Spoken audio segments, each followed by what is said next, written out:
Well, good afternoon, everyone. I know the program says the poem and then some remarks, but I want to shift that and make it some remarks and then the poem. So to a degree, I can set the stage for what McCrae was thinking when he wrote that poem. Also, I got here a little early and I've been watching this shadow of shade creep forward, and I know the folks in the front row are hoping that it will get there soon. Being a good naval officer, I've kind of tracked it, and I think it's going to get there about 1 o'clock when we're finished. So sorry about that, but I will talk quickly. Personally, I have a unique linkage to World War I. My dad, Sergeant Robert Emmett Carey, and my uncle, Corporal John Eugene Carey, both fought there. Although, as you all know, the United States did not get in that war until 1917.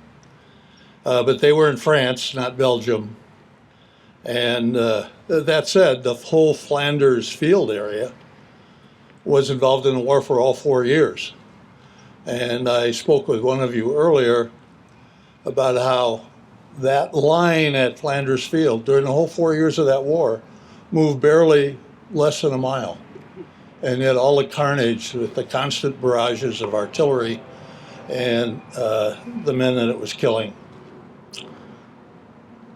I want to give my special compliments to the undergraduates of American University for establishing this event to commemorate Flanders Field being written 100 years ago this day. It's a tremendous undertaking for college undergraduates who do have studies and tests and homework and all of the things for their education, and yet to take this on and make it happen, I think is a marvelous commitment and a good sense of what our youth today can do when they set their minds to it. I'd also like to praise the men of the Zeta Psi fraternity.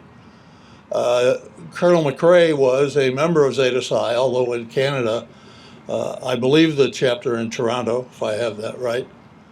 And the Zeta Psi chapter has put a lot of time and effort in this as well. And so my compliments to them, and exceptionally well done.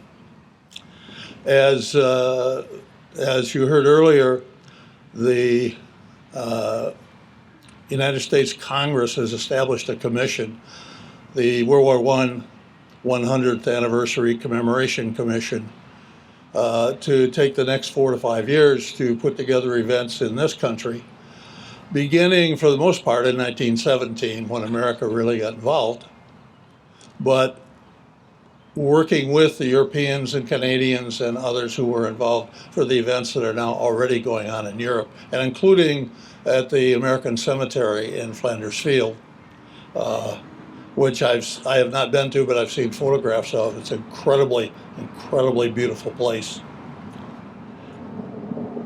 But I'm confident for Matt and Tom and all of you who have been involved in this, your efforts today will lead to another ceremony next year at this same place on this same date. And then in 1917, when the World War I Commemoration Commission, now your official sponsors, is there in support of you. In 1918, I think it will be even bigger and even better. So well done, and everyone plan to be here a year from now. Now, before I read the poem, I'd like to do a little bit about setting the scenario for what the battlefield was like in Belgium 100 years ago today. That war had been going on for over a year. The area was primarily rich fields and farmlands and small towns, very rich agricultural fields, thus Flanders Fields. And yet, for the year that had been going on in the war and the tremendous use of artillery, and it was wet and it was muddy and it was cold, and these men were in trenches and in bunkers. It was really a horrific experience, and the artillery there was a lot unlike World War II. The artillery in World War I, both sides would lob a shell over about every 15 or 20 minutes, 24 hours a day, 7 days a week. Nobody could get any rest. And then in the all-out artillery onslaughts, why they would fire just continuously for 24, 48 hours, 4 days, 6 days, 8 days. You can imagine what that had to be like. And McCrae and his young lieutenant friend in the battalion who was killed the day before, they had to be constantly on edge. And in fact, it was on May the 2nd that the lieutenant, who was a good friend of then Major John McCrae, stepped outside the bunker and was almost immediately killed by a direct hit from an artillery shell. McCrae was quite distraught. The next day, they proceeded to bury the young lieutenant. The chaplain was away on other duties, so McCrae, being second in command of the battalion and the battalion doctor, officiated at those ceremonies.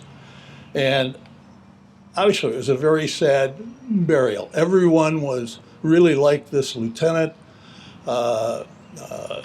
and the fact that he had been there one day and gone the next had them all quite despondent, including McCrae, who sat down to write this poem because he had to do something in his friend's memory. As you listen to the words, be aware that John McCrae wrote this in the context of those who were dead. This is not him speaking, it is those who are dead who are speaking to those who are hearing the poem, the living. And thus he began. In Flanders fields the poppies blow between the crosses, row on row that mark our place. And in the sky the larks still bravely singing fly, scarce heard amid the guns below. We are the dead. Short days ago we lived, felt dawn, saw a sunset glow, loved and were loved, and now we lie in Flanders Field. Take up our quarrel with the foe. To you from failing hands we throw the torch. Be yours to hold it high. If ye break faith with us who die, we shall not sleep, though poppies grow at Flanders Field. Now that poem by McCrae was later published in a magazine called Punch in December of that year, and it went on to be recited at Memorial Day commemorations from then on. I remember in my hometown of Berlin, Wisconsin, listening to that poem being recited every Memorial Day. So today we remember Lieutenant Colonel McCrae for his gift of these words that now commemorate not just the men in his battalion, but in memory of all who have given their lives in service to their country. Thanks very much.